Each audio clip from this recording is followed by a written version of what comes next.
TI was a fascinating event to watch as a fighting game fan. So I watch TI basically every year now, and I try to watch the finals for most big esports events. TI is the international, which is the largest Dota event. Valve puts all these like lots of love into this event, not only just the stage presentation. Really, you can tell they put a lot of love and care into doing this right. And that's not even getting into stuff like the battle pass. So there was 30 million, I think, overall in prize money for the event, and that's 25% of what the battle pass generated. It's crazy. That's only 90 million for Valve. How much do you think it costs for them to put on TI? Even if it costs a third of that, even if it costs them 30 million to put on TI and paying for all the stuff that they do in the game and making all these banners and putting all the chat wheel, like all this extra stuff they do, that's still 60 million in profit. TI is going to pay for itself with that battle pass. You get so much shit. There is so much shit that you get. You get like a bajillion skins and map stuff and all these different items and fucking like, it's just the amount of shit, the chat wheel stuff. There's just so much shit. You make the battle pass, people buy the battle pass, they play Dota a bunch to unlock all the stuff that's in the past. They watch TI because obviously they're interested in TI after buying the battle pass for it and everything like that, which boosts the prize pool for the players and everything. So they're interested in taking a peek at it. So it's tons of content. Lots of money for Valve, lots of money for the players, lots of cool stuff to unlock and earn and play Dota for Dota fans. When I look at Dota and I see all these great things that it has and how cool TI is and how cool all of the extra content and the tournament and the event is for the community, and then I think to myself, when it comes to fighting games, you know what I want? I want to wake up and not have to think, I hope any of the 3 or 4 fighting games come out next year have good netcode. I'm not asking for a battle pass. I'm not asking for $34 million prize pool. I'm literally asking for the game to be playable online. That's all I want. Something so small. I'm not asking for in-game spectators where I can watch. Like, if you're watching Dota, you can just watch the game at home in your own Dota client and spectate it from anywhere. Let's say that you watch Dota and you play mid. And you're like, you know what? I don't even care about the rest of the match. I just want to watch mid. So you can go into the match and just watch the mid lane and just study that. Could you imagine if while you're watching Capcom Cup, you could spectate and see the inputs that all the players are doing? Where like you have a spectator client and it just shows the inputs for everything. So while you're watching Bonchan or whoever you're watching, you can watch Ghetto Afro try to input 4 months of Twitch Primes in a row. You can see them buffering the Twitch Prime. Because you know how nice that would be as like a fucking player to be able to just watch that? It's crazy. The fact that we as fighting game fans don't even ask for, we're not asking for the battle pass and we're not asking for fucking AR on the stage and a $34 million prize pool. Like, as a fighting game fan, I have to wake up and ask, can I have netcode that works? And the answer 95% of the time is no. Can we have a lobby system that works? If you don't have a lobby system in 2019 in a fighting game that allows you to instantly rematch someone without a loading screen, your game is a failure. Why do I have to get ready for the next battle between every match in a player match? Why? Why do I have to spend 2.5 minutes loading between every match? It doesn't make any sense. That's a failure. As a design standpoint, that's a failure. PS4 limitations, you can do instant rematch offline. How can you not make that happen? How can you not make that happen in 2019? Guilty Gear has instant rematch. Street Fighter has instant rematch on online. Eunice has it. So many other games have it.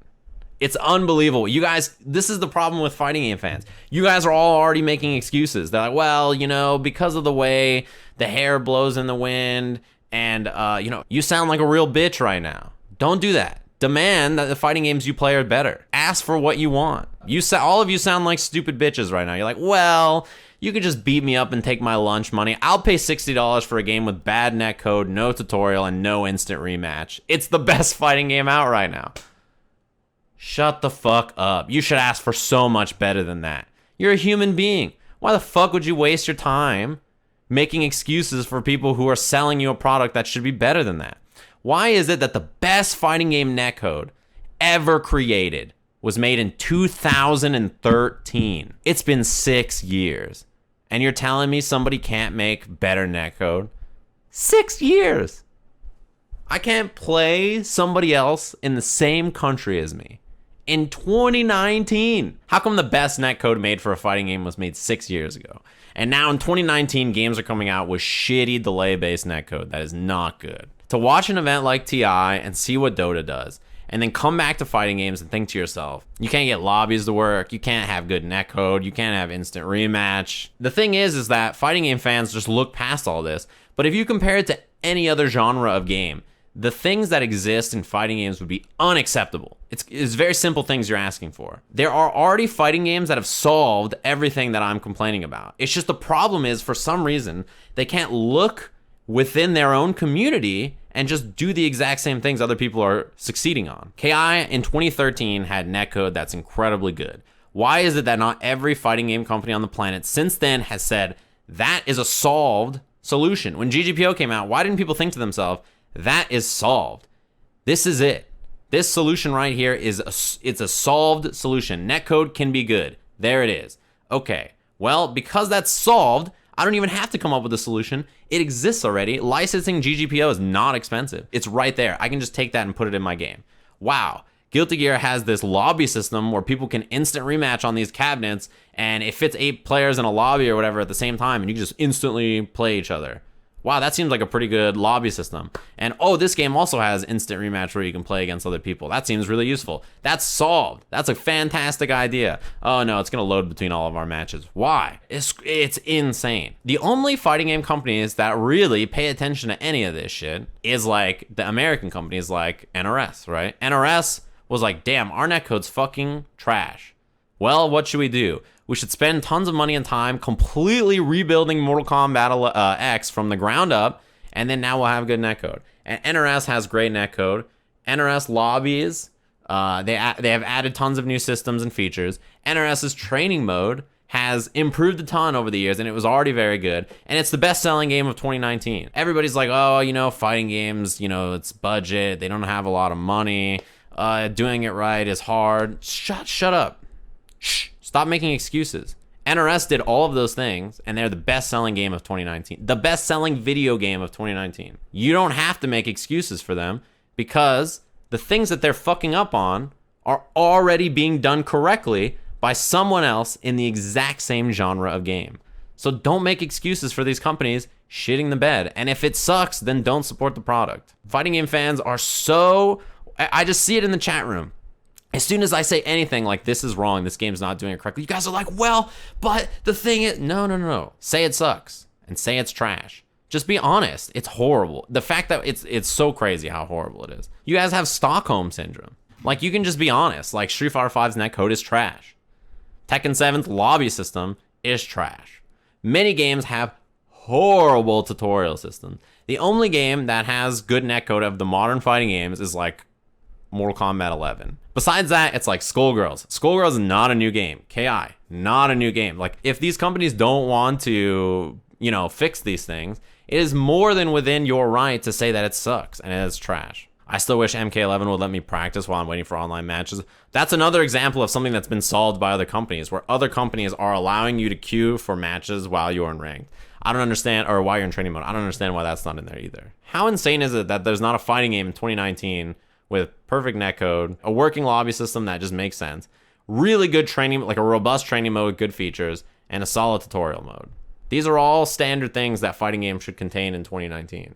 It's not like it's some miracle that these things exist. All fighting games have done them in all places, but fighting games just shit the bed all the time because they're just like, whatever. Well, these are PC-based games over console. Sometimes a lot of work is harder on console. Shut up, dude. These things have all been done on console. Everything that I just said has been done on console. Don't make an excuse for them. Everything I just said has been done on a console by another fighting game company before. You're not listening. They're solved. Killer Instinct was on console, and it has incredible netcode. Every fighting game that has good training mode has been on console. Every fighting game that has working lobby systems was built on console. Don't shift goalposts and make excuses. It's so crazy that I'm still reading this in the chat room. I'm like, you know what, fighting game companies, you should do better for the consumer. And you, the consumer, are like, no.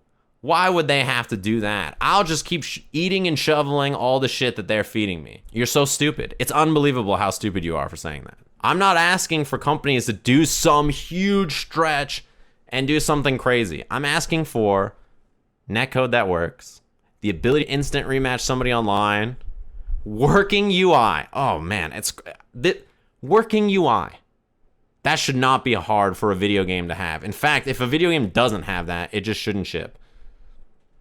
Like, come on. If any other game launched with the kinds of issues that I'm talking about here, people would be like, what the fuck? What kind of trash game is this? If you are making a game of any kind, of any genre, you should be looking around and examining the other things that are being done in the exact same genre that you're creating games in. And if you cannot look around and see, wow, that's solved. It's something that's been created and now exists, and we should do that because it's great. If you look at MOBAs, there's lots of MOBAs out there, not just League of Legends and Dota. If you look at MOBAs, they definitely see other things that they are doing well and are like, that's a good idea. I'm sure there's tons of reasons why doing these things is difficult as a developer. But the fact that you guys defend them is part of the problem as well. They are all solved solutions. I know that not every company has infinite budget, and I know that not every company can just do all these things. But like, I'm asking for the most simple things. It's not fucking rocket science that I'm asking for. I'm not asking for some crazy thing. Like when you tell people who don't play fighting games, you're like, yeah, the netcode is so bad, I can't play people who are more than like 2 states away. And they're like, what? You can't play with people who are 2 states away? I'm like, no, yeah, if you try to play with people who are like 2 to 3 states away, it's just such a different game. It just feels so bad. Like, it's really hard to do. They're like, are you serious? And I'm like, yeah, it's just crazy, right? You can't play with people in the same state? Yeah, for some games. And I'm not telling you not to buy any fighting game out there, because if you only just bought fighting games that were made perfectly, there'd be no fighting games to buy. Like, I understand. I play all these fighting games that I just talk shit about. That doesn't mean you can't play them, and that doesn't mean you can't enjoy them. But you shouldn't defend them. You need to be able to recognize that these things that are not working correctly, you need to be vocal about them because they exist and they are stupid. Absolutely crazy to me. If you defend any of those things, it boggles the mind. It boggles the mind. If you create something like a fighting game and you spent time and effort and money doing something in it that's already been solved somewhere else and you did nothing to learn from it or improve it, you're crazy to me. Do I think the consumer base at large cares about these issues, or is it just a competitive segment?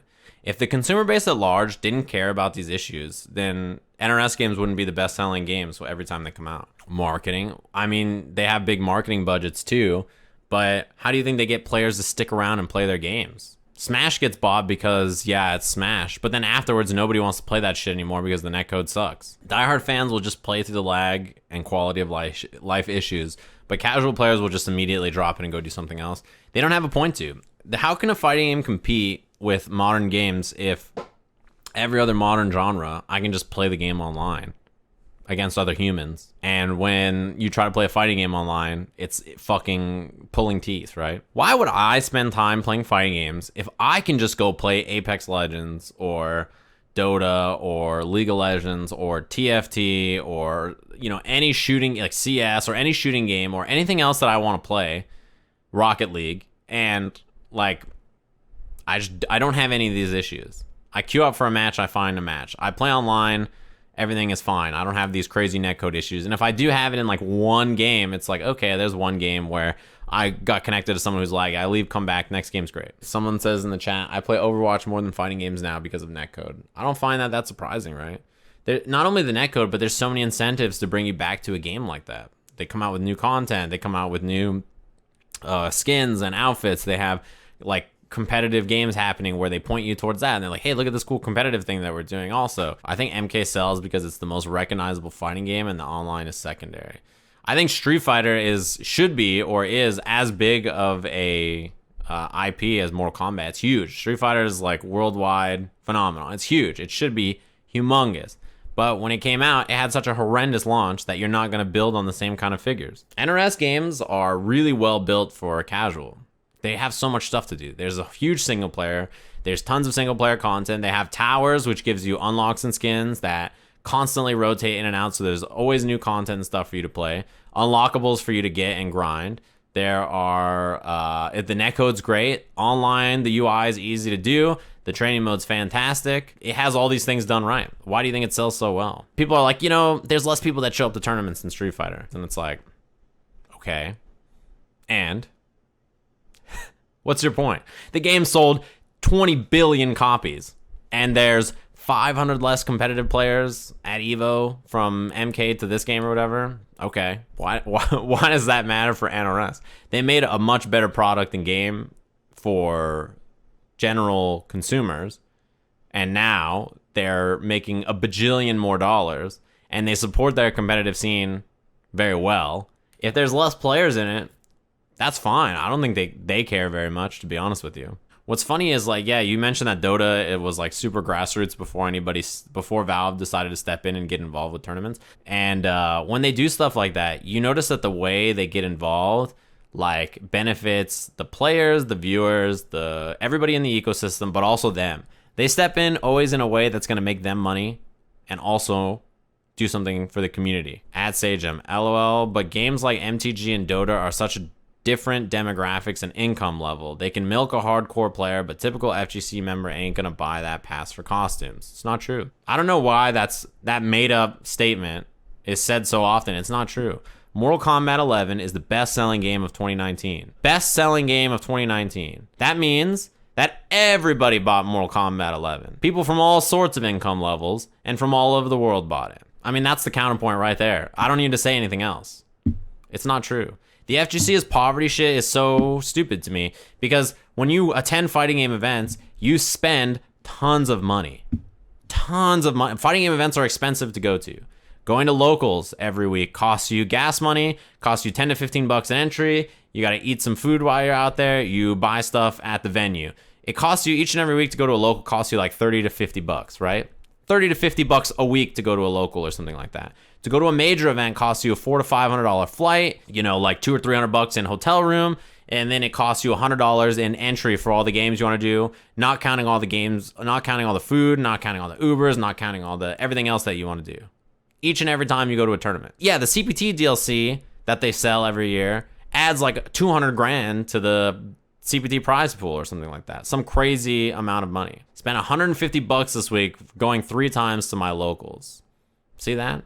That money could be spent in-game on other stuff if there was options available to it that made sense. I don't think you can use fighting game players don't have money as an argument to discuss why you can't sell battle passes or content or whatever when it's very clear that fighting game players spend a lot of money. Dude, when you want to buy a new season pass of fighting game characters, they're like 15 bucks or whatever for a season pass, or 25 bucks for a season pass, or whatever it is for these characters, right? And fighting game players buy that shit all the time to get the new version. In fact, fighting game fans buy 5 different fighting games a year for $40 to $60 a piece. And to go to my locals each and every week, it costs me 50 bucks. And to go to 2 majors a year, it costs me $1,000 each time. So this year in fighting games, I've only spent 3,500 bucks on fighting games or something like that, Not everybody in fighting games have tons of money to spend. I'm not saying that. But the idea of fighting game fans won't buy content or won't pay for stuff that's good, I don't think it's true at all. Dude, yeah, people in Tekken 7 are begging. They're like, please put in more costumes in the game. Please put in more cosmetics in the game. Please allow me to buy some cool shit from my character. People in Tekken 7 are begging to spend money. You guys are like, Chun-Li costumes. Meanwhile, the other day, I had someone complain to me. They're like, Chun-Li hasn't had a costume in like a year. I just want to buy a new Chun-Li costume. I'm bored of all these costumes. They're selling like fucking hotcakes. That shit adds up, dude. People want to buy cosmetics. They want to buy costumes. They want to buy announcer packs. They want to buy they want all this shit. People want this content. Everything has an answer. All of these are, why don't they just do this? Or why don't they just do that? I'm sure there are plenty of actually valid reasons why it doesn't happen. But at the same time, I've run out of patience. It is embarrassing a lot of times to think about how bad some of the stuff that we deal with is. Might hear the dogs. Hold on. I know that you guys wanted a dog stream earlier. Troy, come here.